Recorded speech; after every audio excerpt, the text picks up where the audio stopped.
সুপ্রিয় দর্শক শ্রোতা ভাই বোন, শাওয়াল মাসে একটি প্রশ্ন অনেক ভাই বোন করে থাকেন, আর তা হলো শাওয়ালের যে 6টি নফল সিয়াম বা রোজা রয়েছে, এই রোজাগুলো যদি কেউ এ মাসেরই সোম, বৃহস্পতি অথবা আইয়ামে বীজ তথা চান্দ্র মাসের 13, 14, 15 এই তারিখগুলোতে রাখেন, তাহলে তিনি শাওয়ালের 6 রোজার পাশাপাশি সোম, বৃহস্পতি এবং আইয়ামে বীজের রোজারও সওয়াব আহরণ করার সুযোগ আছে কি নেই।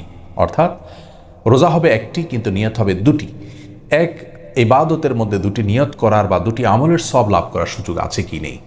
এই প্রশ্নের উত্তরকে আমরা দুই ভাগে ভাগ করতে চাই। প্রথমে সংক্ষিপ্ত উত্তরে আমরা শুধু শাওয়াল মাসে ইস্যুটা বলতে চাই, এরপরে এই বিষয়ে ইসলাম শরিয়ার মৌলিক নীতিমালাটা উল্লেখ করতে চাই, যার মাধ্যমে অন্যান্য ইবাদতের ক্ষেত্রেও একাধিক নিয়ত কোথায় করা যায় কোথায় যায় না সে বিষয়টি আমাদের কাছে পরিষ্কার হবে ইনশাআল্লাহ তাআলা।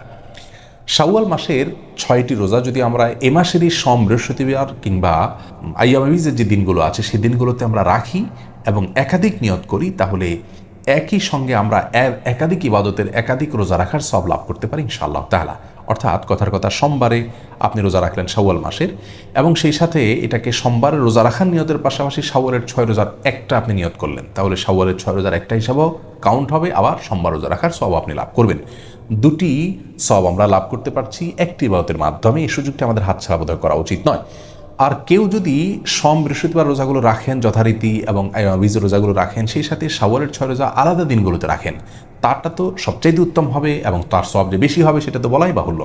কারণ ইন্না আইজামাল জাযা ইমা আইজামিল বালা, যার কষ্ট যত বেশি হবে আল্লাহ তাআলা তাকে সওয়াব তত বেশি দিবেন। অতএব তারটি সম্পূর্ণ স্বতন্ত্র। কিন্তু আমরা কেউ চাইলে দুটি নিয়তকে ইনক্লুড করতে পারি একটি দিনের রোজার মধ্যে শাওয়াল মাসের ইবাদতের ক্ষেত্রে এই স্কোপটি রয়েছে। অতএব এই সুযোগটি আমাদের হাতছাড়া করা উচিত হবে না। আর এই বিষয়ে ইসলাম শরিয়ার মৌলিক নীতিমালা হলো, একটি আমলে যদি একাধিক ইবাদতের নিয়তকে ইনক্লুড করতে হয়, তাহলে সে আমল হতে হবে এমন আমল যেটি মুখ্য নয়। মুখ্য বা মৌলিক ইবাদত যেগুলোকে মাকাসিদ বলা হয়, সেরকম ইবাদতের মধ্যে একাধিক নিয়ত ইনক্লুড করা চলবে না। যেমন ধরুন জোহর, আসর, এই ইবাদতগুলো ফরজ ইবাদত এবং মুখ্য ইবাদত। অতএব এই ইবাদতগুলোতে যদি আপনি নিয়তকে ইনক্লুড করেন, কেউ জোহরের ফরজ নামাজ কাজা হলো, তার আসরও কাজা হলো, তো জোহরের নামাজের মধ্যে তিনি আসরেরও নিয়ত করে নিলেন, এই সুযোগ নেই, কারণ এগুলো মুখ্য ইবাদত। যেগুলো ওয়াসাইল জাতীয় ইবাদত, যেগুলো মুখ্য নয় এমন ইবাদত, যেমন ধরুন মসজিদে প্রবেশের 2 রাকাত সুন্নাত, মসজিদে প্রবেশ করার পর নামাজ না পড়ে যেন মানুষ না বসে, এটা হলো মূল বিষয় এখানে। ওই 2 রাকাত যেটি আমরা মসজিদে প্রবেশের সম্মানার্থে পড়ছি হাদিসের নির্দেশ অনুযায়ী, সেই 2 রাকাতই এখানে একমাত্র মুখ্য নয়, মুখ্য হলো নামাজ পড়াটা।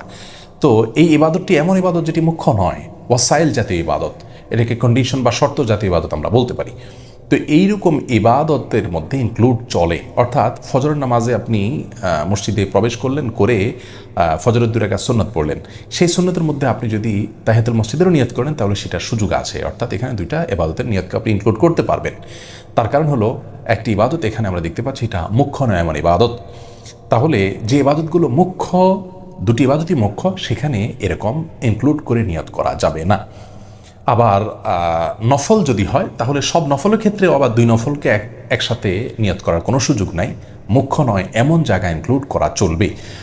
যেমন কেউ যদি তাহিয়াতুল উজুর ক্ষেত্রে একই কাজ করেন, যে তাহিয়াতুল উজু তিনি উজু করার পর 2 রাকাত নামাজ পড়লেন, তিনি যে কোনো নামাজ পড়লেন সেখানে তাহিয়াতুল উজু নিয়ত করে নিলেন, তাহলে সেক্ষেত্রে একসঙ্গে 2টি ইবাদতের সওয়াব তিনি পেতে পারেন।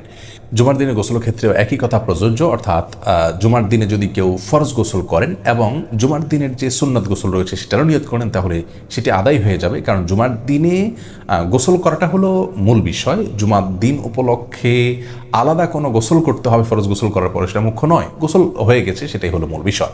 বিধায় এখানে জুমার দিনের যে গোসল সেটা মুখ্য ইবাদত থাকলো না, ওয়াসাইল জাতীয় ইবাদত হলো।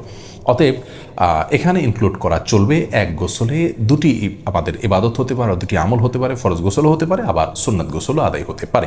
একই কথা শাওয়ালের 6 রোজার ক্ষেত্রে প্রযোজ্য, যে সেগুলো সোম, বৃহস্পতিবার বা আইয়ামে বীজের দিনগুলোতে আমরা যদি নিয়ত করে নিই, তাহলে এখানেও ইনক্লুড করা যাবে। অতএব সব ক্ষেত্রে আবার 2টি ইবাদতের নিয়ত আমরা একসঙ্গে একটা ইবাদতের মধ্যে করার সুযোগ থাকছে না। আল্লাহ তাআলা আমাদেরকে বোঝার তৌফিক দান করুন। আসসালামু আলাইকুম ওয়া রাহমাতুল্লাহি ওয়া বারাকাতুহু।